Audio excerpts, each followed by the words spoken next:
speakers before were absolutely spot on. And I really enjoyed listening to their point of view. My style is slightly different. I go right down to the floor, and I try and make it as simple as possible, trying to uncomplicate things and try and encourage us to think slightly differently.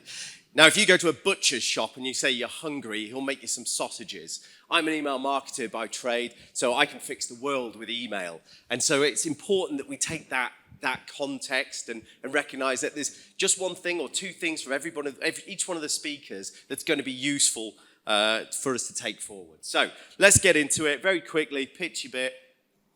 Thank you very much for having us, guys. Really appreciate it. Great event, great venue. I'm looking forward to some good coffee. Is that on the cards, right?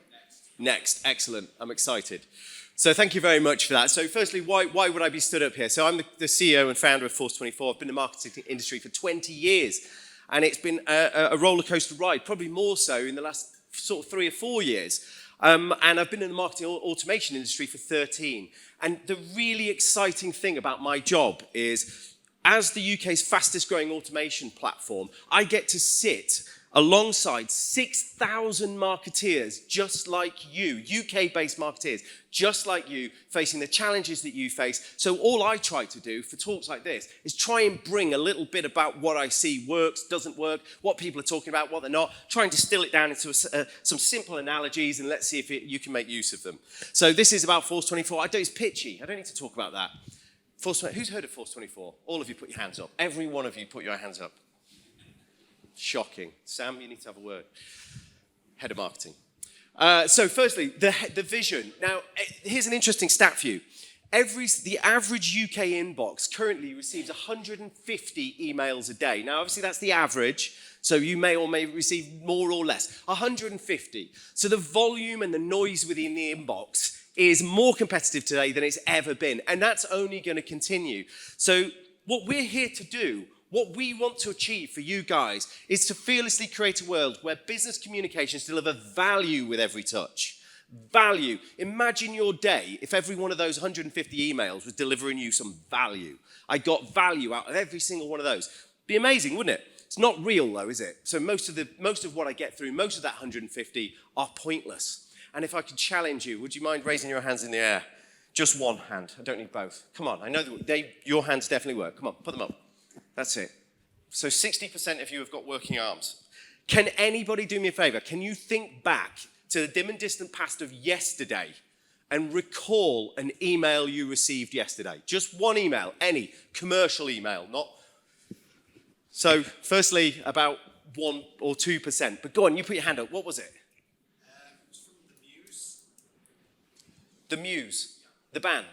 No. Okay. Elaborate. It's kind of like employment newsletter. Oh, okay. All right, perfect. So from the Muse, an employment newsletter kind of thing. Anybody else? Lady here, I can just about see you in the lights. You're in the white top, yes. Ticketmaster, latest concerts and gigs. Right, okay. So here's the interesting observation that I want to point out about those two things. So firstly, there are people in the room, probably quite a lot of you, that can't remember an email you received yesterday. I can't, because I don't commit it. The email has got a recall of about 12 hours. So it's perfectly understandable that the 150 that you received, you've forgotten. But of the 2 people in the room that did put their hands up and say what they were, look at what their brains have done to the information held within that email. Muse, something about something. So like tips. And yours was Ticketmaster, something about gigs. Right, okay. So here's what happens. And in the past, what I'll show you is, people have put their hands up. Yeah, boots. Okay, what was the email about? Double points. Our brain redacts all the unnecessary information that is held within that email. And we just consume the very basics of what it is that message was. Now, the problem is, you know that Ticketmaster email had probably 20 things on it, and that Muse had lots and lots of things on it.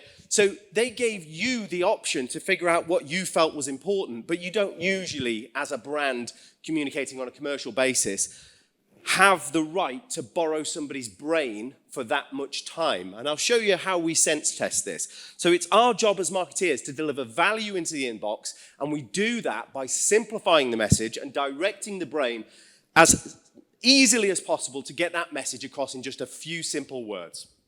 Absolutely critical. So, yeah, whatever. Let's move on. So, personalization. A lot of people talk about personalization, and personalization is simply about getting the right message to the right person at the right time. That's all it is. It's not tokens. It's not putting certain products in. It's about the right message, right person, right time. If I take any one of those components out, it's wrong. The right person, the right message, the wrong time. It's all wrong. So it's a really difficult, taking account the landscape of 150 emails, the amount of brain power I commit to an email, it's very, very difficult in the inbox today to get cut through. And I'll talk to some of the challenges that we face alongside that. But the first thing I'm going to talk about, and I said I'd bring it right down to the gutter, is segmentation. And most marketeers today are focusing on the wrong types of segmentation. All segmentation is important, but what I find one of the biggest challenges that I face in my role when I'm working with marketeers that have a challenging situation is getting them to understand and appreciate segmentation for what it is.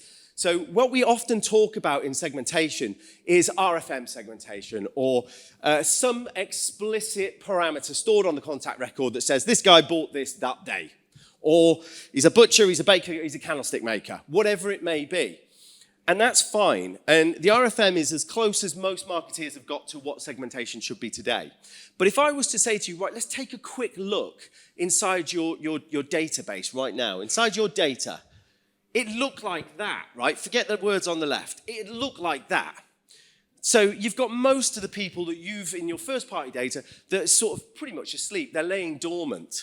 Then you've got people in sort of in a bit of an awareness phase where they're just sort of having a quick look and then they're going back down. Then you've got people in a commercial stage, and then you've got people that are actually physically buying. I know it says human, forget that. But actually people that are physically buying. And so when I talk about segmentation, and I talk about RFM, and I talk about butcher, baker, candlestick maker, where does that play into that? And the analogy that I use, and I really like this analogy, but it's my job to give you a really basic analogy, and your job to think about it further and go further with it and make it really about your business. So my analogy is, I walk into a restaurant. Who's the restaurateur? Yeah, I'm the restaurateur. You walk into my restaurant. What is the one question you want me to ask you? Would you like a table?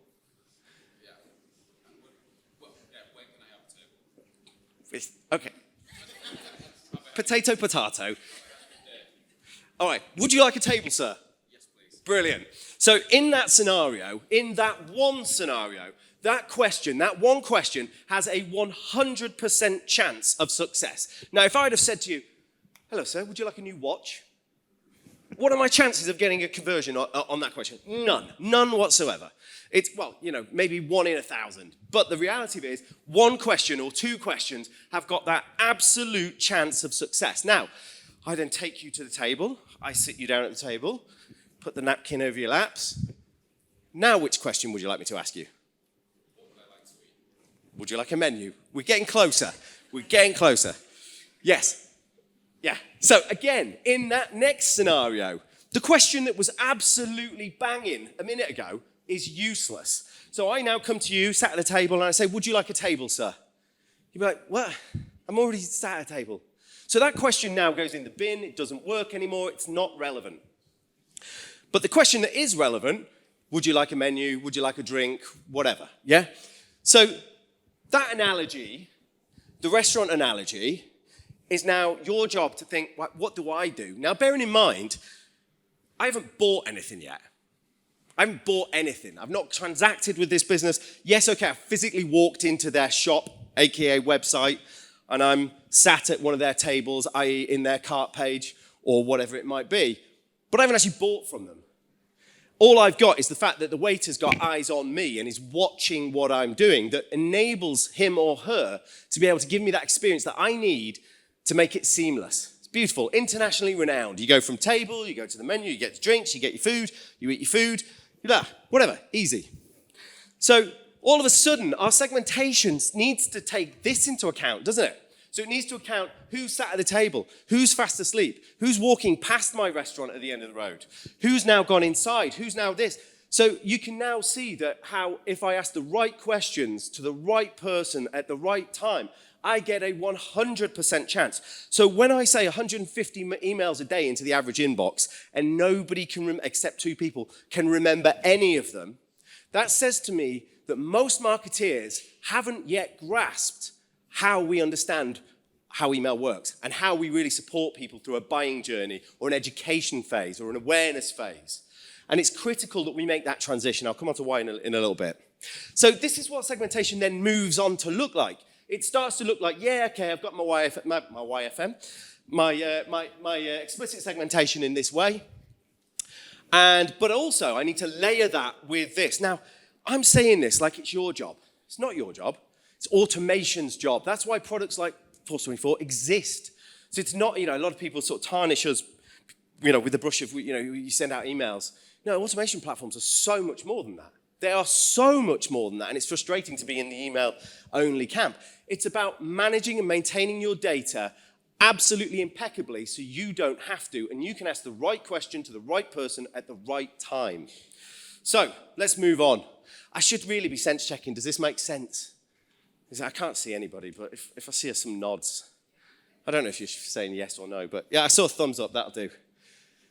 So what's the benefit? So we start to focus on people that matter. Obviously, we reduce the noise. We all want a quieter inbox, right? Wouldn't it be great if we got 10 emails a day that were absolutely adding value into my day? Amazing. Improve conversion rates. I'm going to think I show you in this talk. Never mind.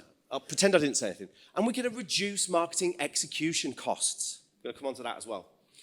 So here's where we go with this. So it's not always possible to take that really simple restaurant analogy and apply it online, to apply it to our business. But that's what I said, it's your job to think about that, to think about where somebody is in a buying funnel and to think about how we move them through with the next logical question. But there are 3 simple categories that we recognize, and depending on what sort of business you're in, if you're in a high-value consumer goods business like travel or automotive or something like that, you'd involve humans. If you're in a retail e-commerce environment, you wouldn't involve humans. You'd carry on with the commercial angle. But here's what it says. Those people at the bottom of my engagement, they're the people that are asleep, the people that aren't, there's not much happening with. I've got to give. It's giving insight, giving education, giving entertainment, never expecting a sale. And we talked, the panel before talked a lot about the sort of above the line acquisition, and the Lily's agency was called Above the Fold. Was it Above the Fold or something like that? Anyway, the point being, all roads lead to nurture. If you're not nurturing effectively through those channels. So once I've shown some signs of engagement in my awareness comms, so I've learned something from you, I've learned that this dishwasher is better than that dishwasher. I then move into a commercial phase of communications. And a commercial phase of communications is where I start talking about price. It's where I start talking about accessibility. You can have it in your home tomorrow. The fact it's got 0% interest-free credit. The fact that it's so easy to buy this thing. Commercial comms are where we're taking the conversation to the next level. And these should be automated. These should be triggered on the user's profile as to what they've been engaging with, and move forwards. Now, in a a slow-moving consumer goods brand such as a travel business, when people go beyond that and still haven't bought, we then move into the humans, and this is lead escalation, and we use lead scoring to do that. So one of the tools that I most firmly believe in, that I think has not had the light of day that marketeers should give it, is lead scoring, lead engagement scoring. And lead engagement scoring is the process of building this picture. It's the process of putting a numeric value to everybody's engagement, everybody's touch points, basing it over time, and putting them in a segment based on what they've been doing. So that's lead scoring. It's been around for years. But what I still find is marketeers still see it as voodoo, still see it as being, oh, well, it's only a B2B thing, that, or whatever it might be. It's not. It's absolutely essential for every business, because when we start to talk about GA4 and smart conversions and smart goals, it's that kind of data about those high engaging contacts that you're going to rely on. I'm getting preachy now, so I'll just come down a few notches. Right, we talked about that. So I'm going to now talk about email for a second. I'm going to talk about, this is boring, it's just That's just to show you something. You got to recognize that we talked about the fact that everybody receives email differently. And when I click this button, I'm going to show you what I do as the first step to help me diagnose if somebody's got a content or a layout issue within their emails. And it's so easy to do. You just take the email, take a screenshot of the particular email, you put it at the top of a PowerPoint, you hit the animate button, and you set it to 4 seconds. Right, so when I press play, what it does is it sends an email up. Now, we all know that in Google, buyers go down, new search, down, new search. They don't go back up, down, up, down, up, down, down, new search, down, new search. The inbox operates exactly the same.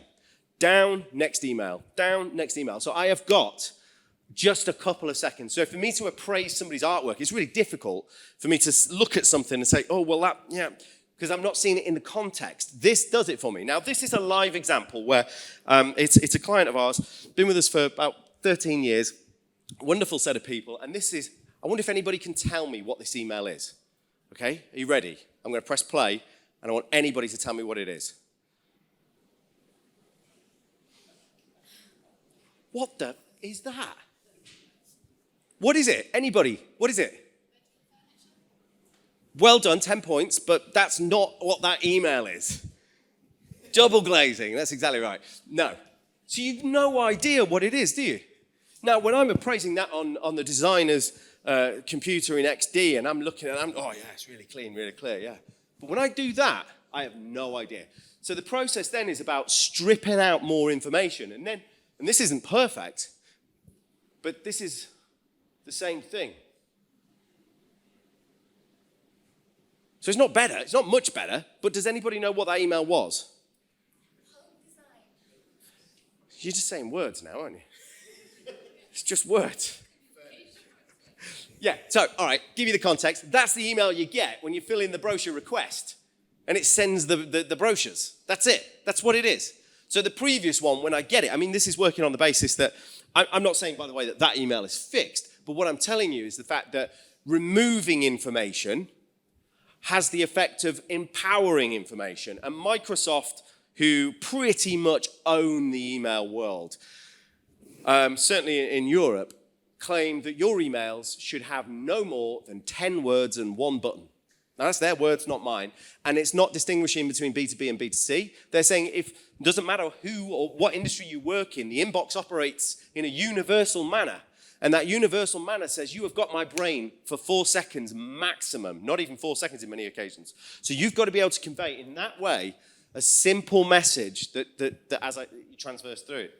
So if you want to take, when you go back today, tomorrow, put one of your emails on the desktop, set it to the top, set animate, and 4 seconds is the key. And get it to scroll up, and you'll be able to see. Give it to one of your colleagues. Tell me what this email is. If they can't tell you, then you might be getting to the bottom of some of your conversion challenges. I like that. I think that's useful. Revelation for me. Anybody else like it? Yeah. Good. Try it. So the next thing I want to say is batch and blast is dead, and so are the results. Now, of course we know this. We all know this. We're all smart marketeers. We don't operate like this. So batch and blast is where I used to send emails through MailChimp, or not blaming MailChimp for this, but upload a spreadsheet, off it goes, bang, it's gone. Average amount of time passes, bang, there's another email, bang, there's another email. And so what happens with that is the fact that significant decay in mail server reputation. So before I actually get there, email deliverability is the new SEO. We don't realize that, but as Lily said at the start, email is coming back to the fore. Email is everything. Every strategy is underpinned by email right now. Everything is about nurture, and maybe I get the order on the first visit, maybe I don't, but I'm going to nurture you whatever happens. So email and direct comms are a key part of that strategy. Email is the new SEO. Most businesses don't know they've got a problem with deliverability, but actually have. And one of the things that we have to do is good marketing. And Chris, wasn't it? You said this a moment ago, and I loved it when you said it. And you stood up here and you said, I can't remember exactly the words you said, but it's basically about doing good shit. Sorry for swearing. It's basically about doing good marketing. It's about moving into doing good things, people that want things that people want.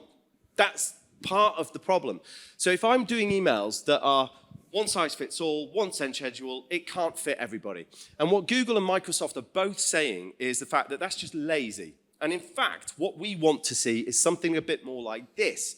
So if you take the size of those bars, and then you take the proportion of those bars, you'll see we're sending about a third of the volume as what we were there. So that's big. So if you imagine you're Google and Microsoft, who I think between them, they're about 89% of the overall of the UK and European email scene. So that means they're processing 89% of all of your emails and saying spam, not spam, spam. And these businesses are obviously using AI to determine whether that email's relevant for you or you or you or not, and whether it should go to spam or not. So what we have here is we have the simple requirement of taking our data segments, easy, splitting them and triggering them slowly. In the old days, we used to go Tuesday morning, 9 a.m., best results. Is that because you always send your emails on Tuesday morning at 9 a.m.? Yes. Well, that obviously makes sense that you're going to get the best results from email on that time. So actually, what we're saying now is we're seeing much less of an impact from any specific. There are obviously ups and downs. But actually, by taking my one campaign, splitting it out and staggering it out over the course of 3, 4, 5 days during appropriate time windows. I'm not saying do it 24 hours a day. That doesn't make any sense. But if I want to say, look, I'm going to send 20,000 an hour, 5,000 an hour for 3 hours in the morning for the next 5 days. That is better than sending in one go. One of the reasons is significant mail server degradation occurs after 7 days. So if I'm letting my mail server cool down or I'm changing the shape of my profile of what I'm sending, 7 days, and all of a sudden, when I try and do what I was doing last week, it's not going to quite get the same results. So it's important that I try and establish a consistent pattern for delivery all the way through.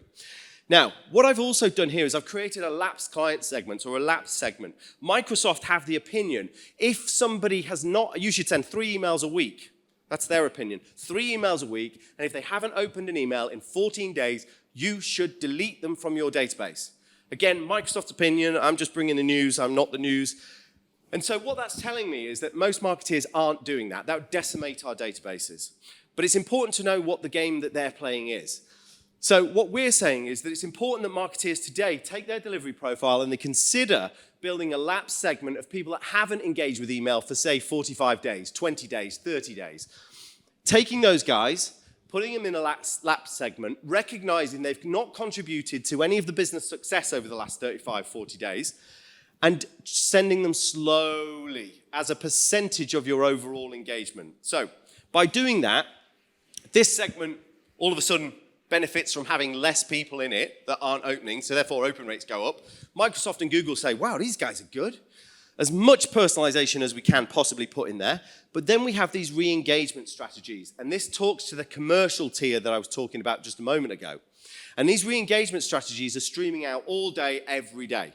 And they are supercharged. So when I start to look at my business as an overall pipe, a blended average, these things will be getting open rates that are in the sky, 40, 50, 60, 70, 80% open rate with high click rates.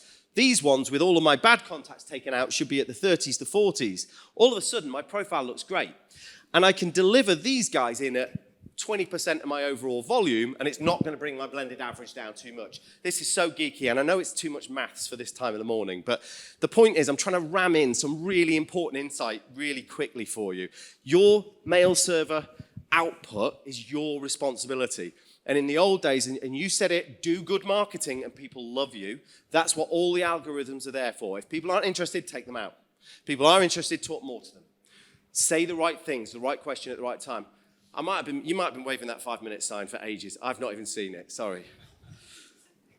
Right. GDPR and data sovereignty. Did you know, we talked about Google Analytics a moment ago and GA4, did you know Google Analytics is illegal in Austria? You know that? Some people did, some people didn't. It's illegal. And did you know that it's illegal because of data sovereignty laws? And the UK has the GB GDPR, and the GB GDPR mirrors the EU GDPR, and it has to mirror it in order for us to maintain what they class as adequacy. So obviously data is a big part of our world. It's a massive part of what we do. And did you also know that on the, I think it's 24th of May, Meta was fined 1.2 billion euros for transferring data of Facebook, I think it was specifically Facebook users, to North America. Right, so 1.2 billion euros for taking the user information and storing it on a server in North America, right? They got fined $1.2 billion. Who here knows that their data of their beloved UK and EU citizens is not sat in North America somewhere? Who can honestly say that? And listen, I'm just bringing the news because I'm scared about this, genuinely scared about this. And I feel like there is nowhere near enough noise or heat about this particular challenge. But I'd say that every single one of you in this room and every one of your peers that you ever speak to needs to be thinking about, where is my data? Where actually is it? Because read it, Google Analytics Austria, and it's soon to be across the whole of EU. And if that happens over there, we're going to have to follow suit because we have to maintain adequacy and read about the Meta fine, 1.2 billion euros. So I know it's scaremongering, it's horrible to talk about, but I just feel like we're sleepwalking into something and there's not enough people really talking about it. Whatever, we know great stuff happens. I probably haven't got time for this. Have I got time for this? Where are we at? 5 minutes, right. Okay, I want to talk to you about nurture. And so one of the things that I'm really passionate about is that marketeers have formulas for everything. That everything that I do in my day is formulaic, and I'm not starting from scratch and greenfielding anything on a daily basis. That includes how I write subject lines, build emails, structure an argument, whatever. And this is one that I wanted to show you. And again, my job is to just bring you the basic analogy, and your job is to think about how you can apply it. So we did some work some time ago around how do human arguments get formed and what are the component parts of a human argument. So we created this, what we call the rule of 6. And we said there are 6 key emotions that we can lean on from a marketing perspective to really harness the power of our base. And so the first one isn't really an emotion, but it's an introduction. And you might have seen me do this before, but I'm going to ask you if you want to go to the pub. Do you want to go to the pub? Well, that's a conversion on email number 1. Let's mark that one down. I'll ask you, would you like to go to the pub? Maybe. Okay, brilliant. Next one is social proof. Social proof is about, okay, what's your friend? Your friend's coming to the pub. Do you want to come to the pub? He's a great laugh. So we go to the pub? Yeah, we're getting there, aren't we? Gain is when what do I stand to gain from doing this particular thing? Buy a pint. Yeah, I've done this so many times. Fear, what happens when you miss out? Now, fear is a really powerful driver in an emotional argument. But it's not one that we can lean on too much. I'll come on to logic. Logic is where I say 2 + 2 = 5 style argument. That is, I'll buy you a pint, you're coming, you'll have a great laugh. 2 + 2 = 5. And then the final thing is loss or urgency. Loss or urgency is, come on, get your coat, we're off right now, we're going to the pub. So you guys do this sort of stuff all day when you're talking to your mates, talking to the kids, talking to anybody. But why as marketeers are we not building these frameworks that we lean on, that we can say, I'm going to hold a webinar, I'm going to hold an event, a launch party, whatever it may be. I'm going to use some of these drivers. And the thing that I want to say is people have said, well, fear, I don't know if that's an appropriate lever to pull. You're right, it isn't. But it's not about saying, hey, it's going to get scary in here. It's about saying, look what you're going to miss out on, guys. It's just one of the emotional levers that we can pull. But if we can pull all of those in a nice blended fashion, it gives our brand a nice rounded view. If I'm only talking about fear and urgency, I'm a pretty ugly brand. I'm not somebody that I want to engage with. So if we do want to run through a nurture program, and we do, I think it's really important that marketeers have a view on what content should be constructed with. Right, I'm pretty much done. Start with the subject line. Right, okay, yeah. So I've got a tip, right? And this is actually a really good tip, in my opinion. That has literally no weight or credibility, that statement. But it's a good tip. And the tip is, right, I want you to start thinking about content more. And the way that we think about content is we start with the diamond tip and we work back from the diamond tip. And that is, I would like to go to every marketeer I talk to be able to say, listen, I've got my next 6 months worth of campaigns already mapped out. I don't necessarily know the words, I don't know what I'm doing, but I've already mapped it out. I know what I'm doing, I know how paid search is going to play with that and how social is going to play with that. It's all going to work out. Brilliant. Because then I can invest. And the top tip that I've got, if you're not in that position, is by writing and constructing subject lines first. Most people start by coming up with a big idea, investing a load of money into the content, whatever. And it's great, but it's a big investment and there's a lot of time goes into it. If I can write an email subject line that I think people are going to buy into, I've got enough grounds to start exploring further with it. And so if I can do that, rather than the subject line being the thing, oh crap, I've got an email, I'm sending an email, oh, what's the subject line going to be? Ah, crap, whatever. Hit go, and off it goes. The subject line was the thing that drove the thing. And that way, if I don't like it, I can back out of it really quickly and really easily. But I've found that from a content perspective, it's hard to write a social media post, build a whole big bit of content. But if I'm writing a subject line, because that is the diamond tip, it's really easy for me to back out of it if I don't like it. Anyway, I've said enough about that, and I don't need to show you the examples. But you know what the good news is, guys? You've successfully navigated your way through one of my talks. So thank you very much for your time, and I really appreciate it.